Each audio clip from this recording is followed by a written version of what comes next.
O Brasil prosseguia na sua marcha evolutiva sob a carinhosa direção de Dom Pedro II. Estadistas notáveis pelo seu amor à causa pública assistiam o imperador em seus nobres afazeres, caracterizando as suas atitudes e atos com o mais sagrado interesse pelo bem coletivo. Haviam terminado os movimentos bélicos da guerra com o Paraguai e o país voltava a respirar os ares da esperança. Então, nessa época e nos anos posteriores, todos os espíritos cultos da pátria se levantaram com desassombro para amparar o movimento abolicionista. Os gênios tutelares do mundo espiritual inspiravam a todos os políticos e escritores. E se havia fazendeiros constituindo o mais sério sustentáculo da escravidão dentro das classes conservadoras, inúmeros outros elementos existiam, como no Amazonas e no Ceará, que alforriavam os seus servidores nos mais belos gestos de filantropia. As falanges de Ismael contavam colaboradores decididos no movimento libertador, quais Castro Alves, Luiz Gama, Rio Branco e Patrocínio. A própria princesa Isabel, cujas tradições de nobreza e bondade jamais serão esquecidas no coração do Brasil, viera ao mundo com a sua tarefa definida no trabalho abençoado da abolição. Os espíritos em prova no cárcere da carne têm a sua bagagem de sofrimentos expiatórios e depuradores, mas têm igualmente a possibilidade necessária para o cumprimento de deveres meritórios aos olhos misericordiosos do Altíssimo. Todos os ânimos se inflamavam ao contato das grandes ideias de liberdade. Publicações e discursos com a amplitude que a opinião da crítica conquistara nos tempos do Império exortavam as classes conservadoras ao movimento de emancipação de todos os cativos. Dom Pedro se reconfortava com essas doutrinações das massas no seu liberalismo e na sua bondade de filósofo. Desejaria antecipar-se ao movimento ideológico, decretando a liberdade plena de todos os escravos, mas os terríveis exemplos da guerra civil que ensanguentara os Estados Unidos da América do Norte durante longos anos na campanha abolicionista faziam-no recear a luta das multidões apaixonadas e delinquentes.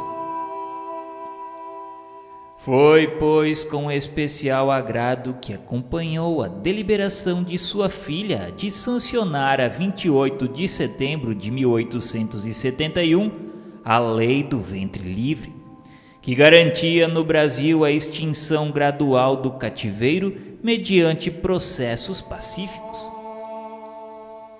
Seu grande coração, no âmbito das suas impressões divinatórias, sentia que a abolição se fazia nos derradeiros anos do seu governo. Com efeito, a lei do ventre livre não bastara aos espíritos exaltados no sentimento de amor pela abolição completa. Quase todas as energias intelectuais da nação se encontravam mobilizadas a serviço dos escravos sofredores. O ambiente geral era de perspectiva angustiosa e de profundas transições na ordem política. A ideia republicana se consolidava cada vez mais no espírito da nacionalidade inteira. O bondoso imperador nunca lhe cortara os voos prodigiosos no coração das massas populares. Aliás, alimentava-os com os seus alevantados exemplos de democracia. Nos espaços, Ismael e suas falanges procuravam orientar os movimentos republicanos e abolicionistas com alta serenidade e esclarecida prudência, no propósito de evitar os abomináveis derramamentos de sangue por desvarios fraticidas. A esse tempo já Ismael possuía sua célula construtiva da sua obra do Evangelho no Brasil. Célula que hoje projeta sua luz de dentro da Federação Espírita Brasileira e de onde espiritualmente, junto dos seus companheiros desvelados, procurava unir os homens na grandiosa tarefa da evangelização.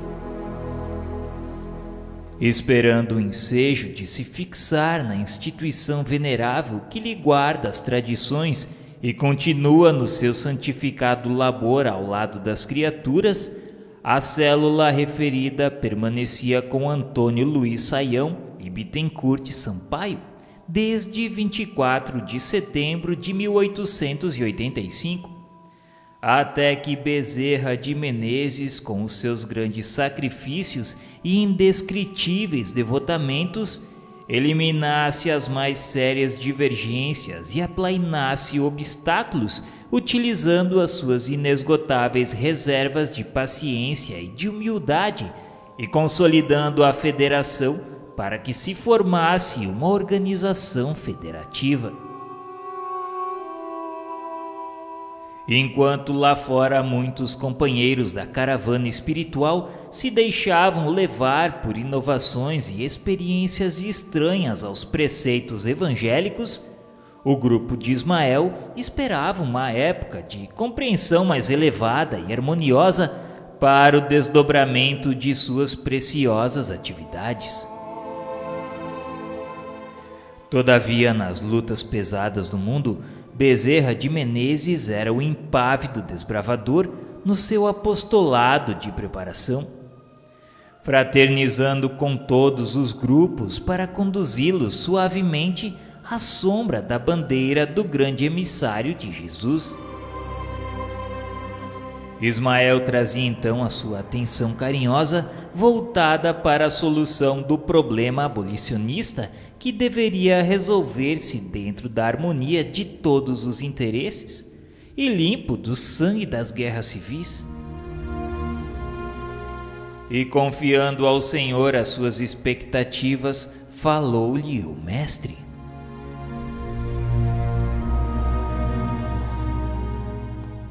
Ismael, o sonho da liberdade de todos os cativos deverá concretizar-se agora sem perda de tempo.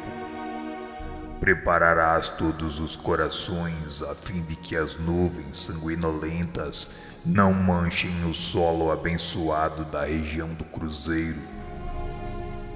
Todos os emissários celestes deverão conjugar esforços nesse propósito, e em breve teremos a emancipação de todos os que sofrem os duros trabalhos do cativeiro na terra bendita do Brasil.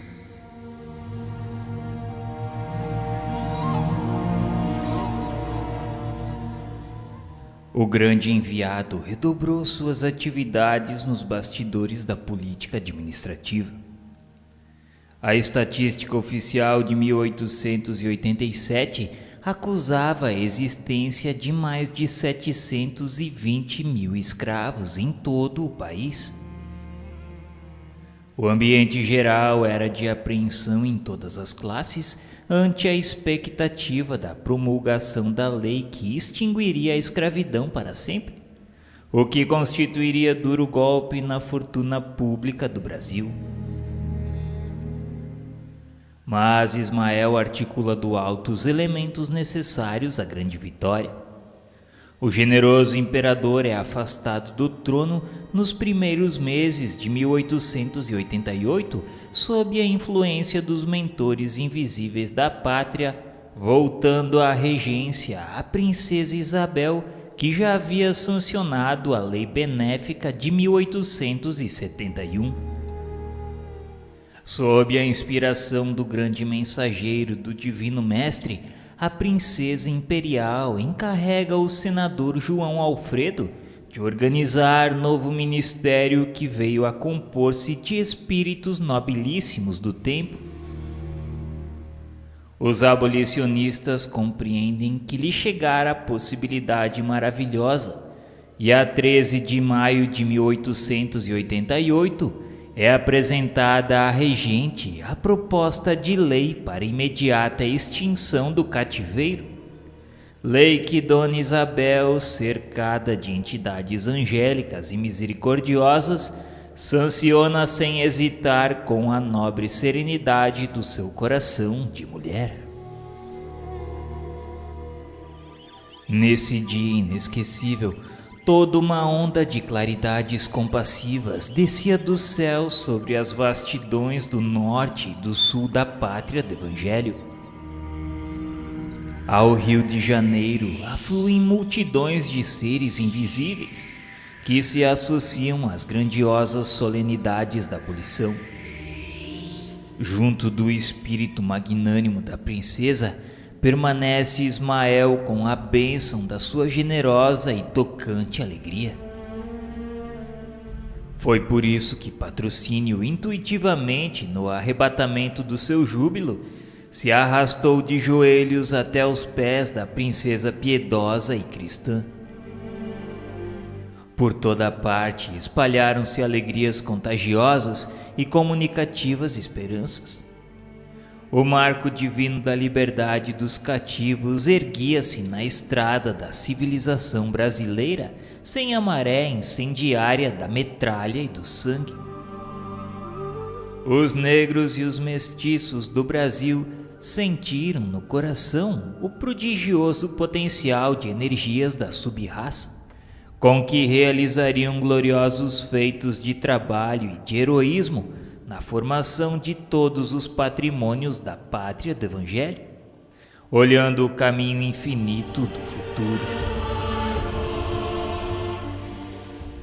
E nessa noite, enquanto se entoavam hosanas de amor no grupo Ismael, e a princesa imperial sentia na sua grande alma as comoções mais ternas e mais doces, os pobres e os sofredores, recebendo a generosa dádiva do céu, iam reunir-se nas asas cariciosas do sono aos seus companheiros da imensidade, levando às alturas o preito do seu reconhecimento a Jesus, que com a sua misericórdia infinita lhes outorgara a carta de alforria, incorporando-se para sempre ao organismo social da pátria generosa dos seus sublimes ensinamentos.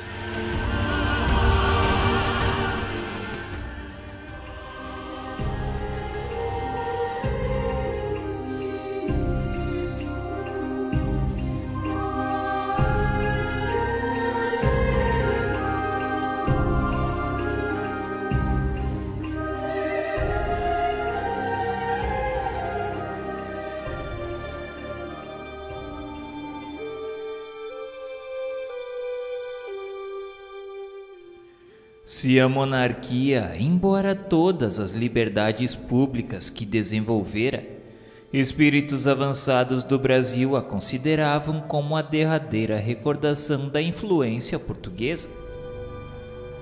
A República era considerada pela comunidade brasileira como a fórmula de governo compatível com a evolução do país e com a posição cultural do seu povo. Essa ideia genuinamente nativista alcançara todas as inteligências, e a garantia do seu êxito se patenteara aos olhos de todos após a Lei de 13 de maio, que ferira os interesses particulares de todas as classes conservadoras. Por essa razão, os anos de 1888 e 1889 assinalaram os derradeiros tempos do único império das plagas americanas. Por toda parte e em todos os ambientes civis e militares, acendiam-se os fachos do idealismo republicano sob o palio da generosidade da coroa.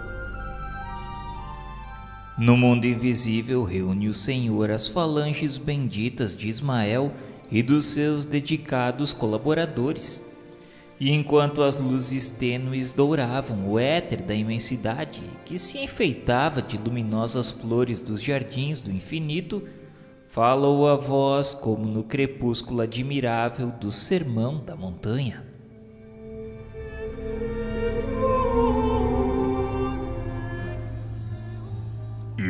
irmãos, a pátria do Evangelho atinge agora a sua maioridade coletiva. Profundas transições assinalarão a sua existência social e política. Uma nação que alcança sua maioridade é a responsável legítima e direta por todos os atos comuns que pratica no concerto dos povos do planeta. Necessário é separemos agora o organismo político do Brasil dos alvitres permanentes e constantes do mundo espiritual, para que todos os seus empreendimentos sejam devidamente valorizados. À maneira dos indivíduos, as pátrias têm igualmente direito à mais ampla liberdade de ação, uma vez atingido o plano dos seus raciocínios próprios. Acompanharemos indiretamente o Brasil, onde as sementes do Evangelho foram jorradas a mãos cheias, a fim de que o seu povo generoso e fraternal possa inscrever mais tarde a sua gloriosa missão espiritual nas mais belas páginas da civilização, em um livro de ouro dos progressos do mundo. Seus votos evolutivos no que se refere às instituições sociais e políticas serão carinhosamente observados por nós, de maneira a não serem abastadas as deliberações das suas autoridades administrativas no plano tangível da matéria terrestre. Mas, como o reino do amor integral e da verdade pura ainda não é do orbe terreno, urge reformemos também as nossas atividades, concentrando-se na obra espiritual da evangelização de todos os espíritos localizados na região do Cruzeiro.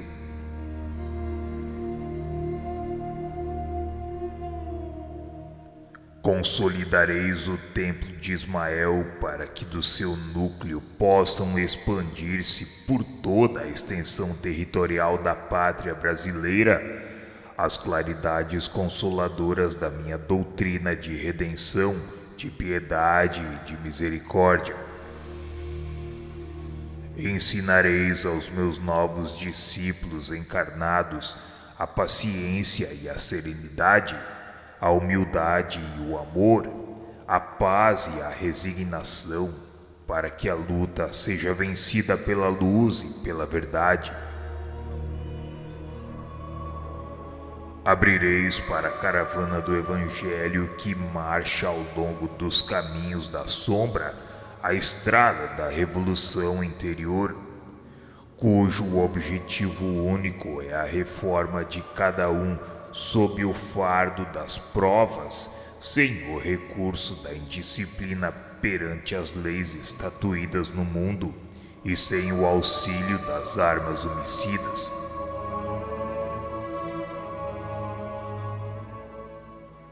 A nova revelação não é dada para que se opere a conversão compulsória de César às coisas de Deus, mas para que César esclareça o seu próprio coração, edificando-se no exemplo dos seus subordinados e tornando divina a sua imperfeita obra terrestre.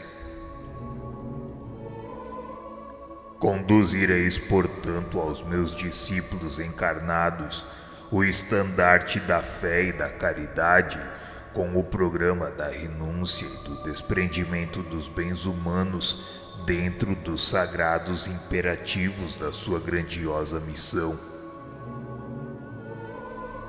A proclamação da República Brasileira como índice da maioridade coletiva da nação do Evangelho há de se fazer sem derramamento de sangue, como se operaram todos os grandes acontecimentos que afirmaram perante o mundo a pátria do Cruzeiro, os quais se desenvolveram sob a nossa imediata atenção. Doravante o Brasil político será entregue à sua responsabilidade própria. As transições se realizarão acima de todos os cultos religiosos para que todas as conquistas se verifiquem fora de qualquer eiva de sectarismo. Os discípulos do Evangelho sofrerão certamente os efeitos dolorosos da borrasca em perspectiva. Estaremos, porém, a postos, sustentando o Brasil espiritual, que de hora em diante passará a ser o nosso precioso patrimônio. Articularemos todas as possibilidades e energias em favor do Evangelho no país inteiro, e a obra de Ismael derramará as bênçãos fulgurantes do céu sobre todos os corações, na estrada de todos os felizes e de todos os tristes da terra. Acordemos a alma brasileira para a luminosa alvorada desse novo dia. No capítulo das instituições humanas, os esforços que despendemos até agora estão mais ou menos encerrados.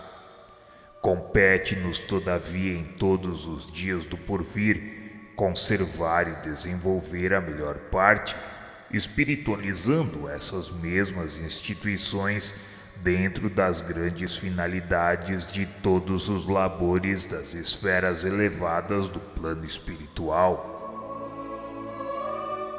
Bem-aventurados todos os trabalhadores da seara divina, da verdade e do amor, pois deles é o reino imortal da suprema ventura.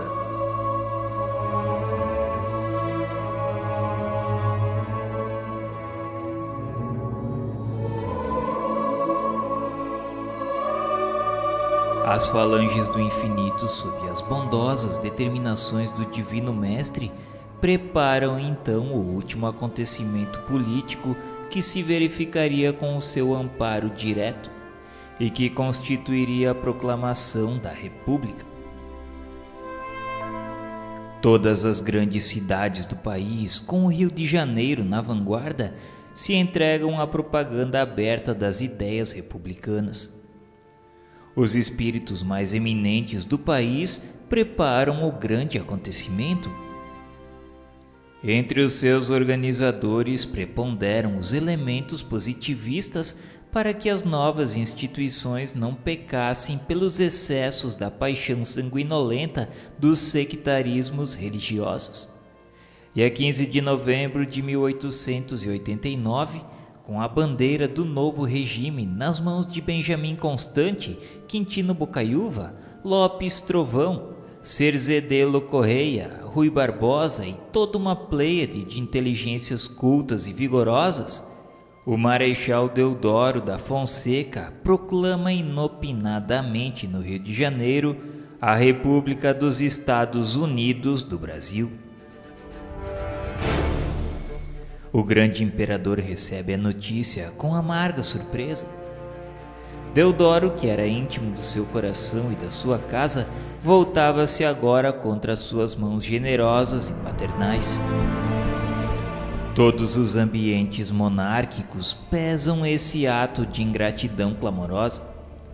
Mas a verdade é que todos os republicanos eram amigos íntimos de Dom Pedro, quem não lhe devia no Brasil o patrimônio de cultura e liberdade. Os instantes de surpresa, contudo, foram rápidos. O nobre monarca repeliu todas as sugestões que lhe eram oferecidas pelos espíritos apaixonados da coroa no sentido da reação. Confortado pelas luzes do alto que o não abandonaram em toda a vida, Dom Pedro II não permitiu que se derramasse uma gota de sangue brasileiro no imprevisto acontecimento.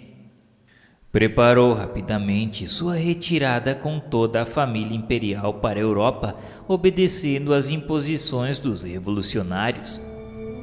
E com lágrimas nos olhos rejeita as elevadas somas de dinheiro que o Tesouro Nacional lhe oferece, para aceitar somente um travesseiro de terra no Brasil, a fim de que o amor da pátria do cruzeiro lhe santificasse a morte no seu exílio de saudade e pranto.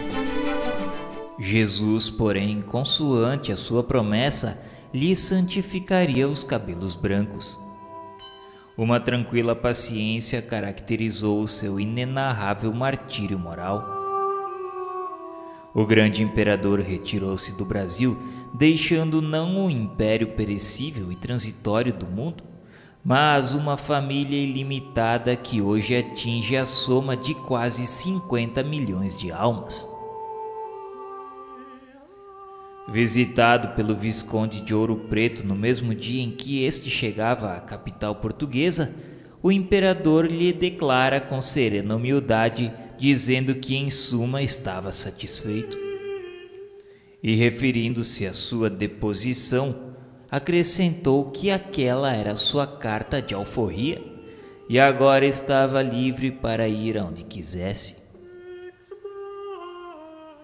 Naqueles amargurados dias, o generoso velhinho se encontrava às vésperas do seu regresso à pátria da luz e da imortalidade. No Brasil iam ser continuadas as suas tradições de amor e de liberdade pelas forças militares, que a seu turno se entregariam aos grandes presidentes paulistas. Nunca a sua figura de chefe da família brasileira foi esquecida no altar das lembranças da pátria do Evangelho. E não foi só o Brasil quem lhe reconheceu a inesquecível superioridade espiritual. Conta-nos Múcio Teixeira, então cônsul-geral do Brasil em Caracas, que ao chegarem até lá as notícias dos acontecimentos de 15 de novembro desenrolados no Rio de Janeiro, ao entrar no palácio do governo da República Vizinha, ao qual logo depois solicitou o seu exequatur, o Dr. Rojas Poe, eminente político sul-americano, encaminhou-se ao encontro do cônsul-geral do Brasil, exclamando para ele pedir a Deus que a sua pátria, que foi governada durante meio século por um sábio, que não fosse doravante levada pelo tacão do primeiro ditador que se lhe apresentasse. E abraçando-o sensibilizado, concluiu dizendo que havia acabado a única república que existia na América, o Império do Brasil.